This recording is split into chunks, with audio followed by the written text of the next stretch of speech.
माननीय प्रधानमंत्री जी पर जो विश्वास किया, आज उसी का परिणाम है।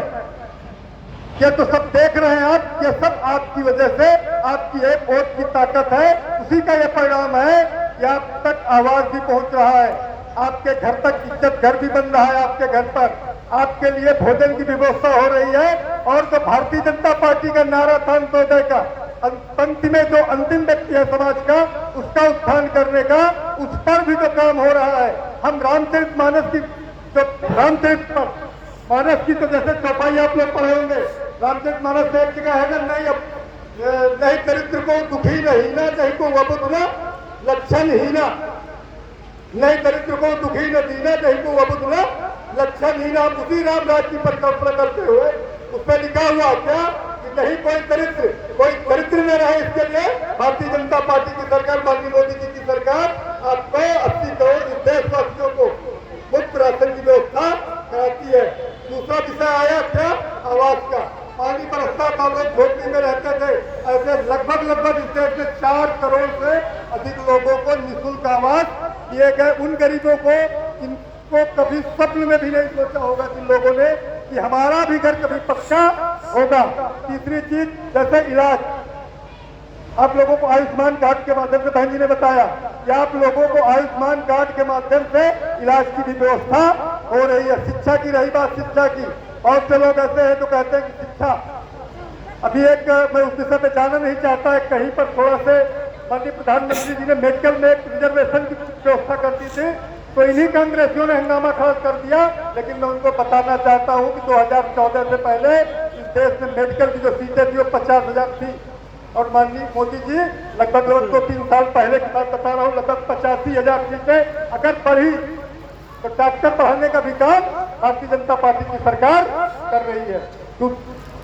जिस रसोई गैस पे पाने के लिए हमारी माताएं आज यहाँ बहुत है, माताओं को लाइन लगाना पड़ता था, उस रसोई गैस को आपके घर तक पहुंचाने का काम माननीय मोदी जी ने किया, वो भी निःशुल्क। यहाँ पर बैठे हुए हैं जो वरिष्ठ लोग बैठे हुए, इलेक्टर साहब बैठे हुए हैं, 30 साल पहले की घटना शायद आपको याद हो, या जो और वरिष्ठ लोग हैं उनको पता होगा, 20 साल 25 साल पहले चाहे जितना सक्षम व्यक्ति हो, यदि उसको रसोई गैस के कनेक्शन की जरूरत पड़ती थी तो उसको किसी न किसी मंत्री विधायक सांसद से सिफारिश करवानी पड़ती थी। और कभी कभी तो ऐसा होता था कि उस सिफारिश के बाद भी आपको कनेक्शन नहीं मिलता था। माननीय प्रधानमंत्री जी ने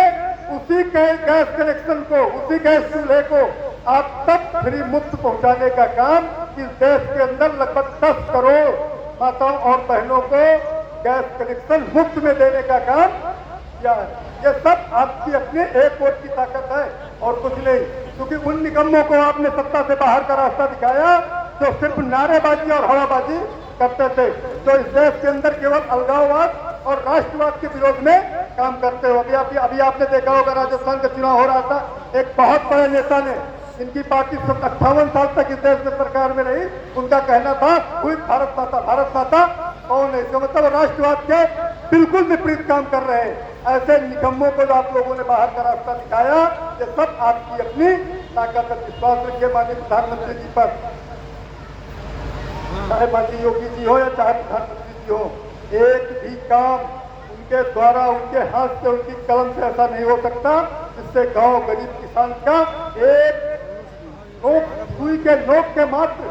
भी किसी का यदि अहित होगा तो काम उनके द्वारा नहीं हो सकता। उन्होंने, क्योंकि भारतीय जनता पार्टी के अलग जनसंघ से जब चले थे, जब जनसंघ की स्थापना हुई थी तो भारतीय जनता पार्टी के 2-3 मुद्दे हुआ करते थे, उनमें 2 मुद्दे, और विपक्षी दलों को आजकल मिर्ची लगती है भारतीय जनता पार्टी, क्योंकि उनको लगता था भारतीय जनता पार्टी जो कह रही थी अपने मुद्दों को पूरा करने के लिए, वो किसी प्रकार से पूरे कर रहे हैं। भारतीय जनता पार्टी ने जो वादा किया था वो चाहे धारा 370 का हो, धारा 370 के बारे में मुझे लगता है यहाँ बहुत कम लोगों को मालूम होगा, क्योंकि जब धारा 370 हटी थी तो एक बहुत ही संभ्रांत व्यक्ति ने पूछा कि संतोष जी धारा 370 क्या है, तो मैं हंसने लगा। हमने कहा हमारे क्षेत्र में यदि सबसे अधिक कोई पढ़ा लिखा गांव माना जाता था तो वही गांव यानी नौगांव, पुराने से हम लोग बचपन में देखते थे, और उस गांव के एक पढ़े लिखे व्यक्ति ने पूछा धारा 370 क्या है। जिस धारा 370 की वजह से जम्मू कश्मीर को इन कांग्रेसियों ने देश से अलग बना के रखा था, देश के बिल्कुल उसका अभिन्न नहीं मानते थे, वहां के लिए कानून अलग बनेगा। और जिस धारा 370 को हटाने के लिए पूज्य श्यामा प्रसाद मुखर्जी ने बलिदान दिया था, उस धारा 370 को भारतीय जनता पार्टी की सरकार पूर्ण रूप से बहुमत में आने पर, पावर मिलने पर, उन्होंने चाहे हमें 70 साल क्यों न लगे हो, लेकिन हमने उसका निष्प्रभुत करके भारतीय जनता पार्टी की सरकार, जिस राम मंदिर के लिए ये कहते थे भारतीय जनता पार्टी का चुनावी मुद्दा है, हाँ हमारा चुनावी मुद्दा नहीं था, वो आस्था का मुद्दा था। यहाँ पर बैठे हुए हमारे मुस्लिम समाज के लोग होंगे, मैं माताएं बहनें भी होंगी, मैं आप लोगों से पूछता हूँ कि क्या कोई ऐसा भी काम हुआ है जिसमें एक भी धर्म, जाति, पंथ, विशेष, पार्टी या किसी आधार पर किसी के साथ क्या भेदभाव हुआ है सरकारी योजना किसी के साथ हुआ है? कोई कह सकता है यहाँ पर? कहीं से ये फला पार्टी के हैं तो इनको जरा दूर रखिए, जबकि इसके विपरीत जो होता था, पहले क्या होता था, मैं किसी पर आरोप नहीं लगा रहा हूँ, लाभार्थियों पर उनको लगता था कि सलमा को देंगे लेकिन इजमा को नहीं देंगे। भारतीय जनता पार्टी की सरकार एक सबका साथ, सबका विकास, सबका विश्वास और सबके प्रयास से काम करने का काम कर रही है। इसलिए मित्रों, मैं सिर्फ इतना ही कहूंगा,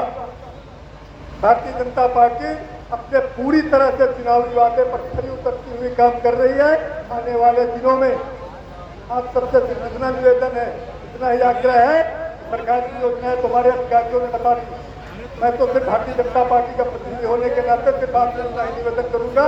माननीय मोदी जी को तीसरी बार प्रधानमंत्री बनाने के लिए आप जात, धर्म, संप्रदाय को छोड़कर देश को विकास के रास्ते पर आगे बढ़ाने के लिए आपका एक अमूल्य मत भारतीय जनता पार्टी के पक्ष में होना चाहिए। ये आपकी देश की दिशा और दशा को तय करेगा। ये तय करेगा ये बम विस्फोट करने वाले जो जगह जगह बम विस्फोट करते थे 2014 के पहले, ये वही बॉर्डर पर मारे जाएंगे या आपके घर पर आकर के बम विस्फोट करेंगे, ये आपका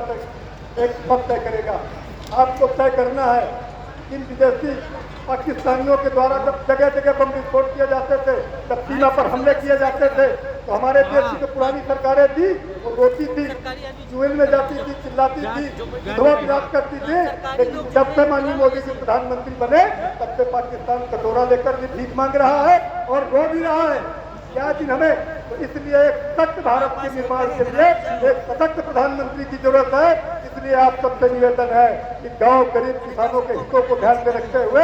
आप लोग आने वाले दिनों में माननीय प्रधानमंत्री जी के हाथों को मजबूत कीजिए, भारतीय जनता पार्टी के पक्ष में मतदान कीजिए। और कोई भी सरकारी योजनाएं, मैं अपने सभी सरकारी कर्मचारियों से अनुरोध करूंगा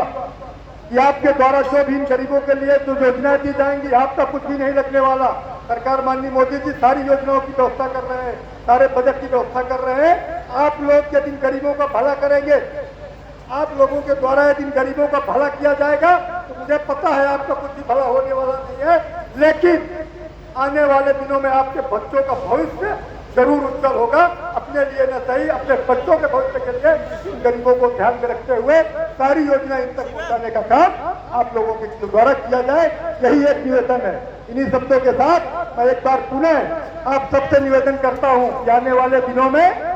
भारतीय जनता पार्टी कमल का फूल नरेंद्र मोदी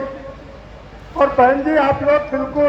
बिल्कुल कुछ भी हो, जाति, धर्म, पंथ निरपेक्षता के नाम पर जो पंथ निरपेक्षता के नाम पर जो तुष्टीकरण करते हैं, वे आपको हिलाते हैं, आपको सही जानकारी नहीं देते। इसलिए भारतीय जनता पार्टी को मजबूत कीजिए, अपने बच्चों का भविष्य सुरक्षित कीजिए। इन शब्दों के साथ मैं अपना निवेदन समाप्त करूंगा। जय हिंद, जय भारत, जय श्री राम।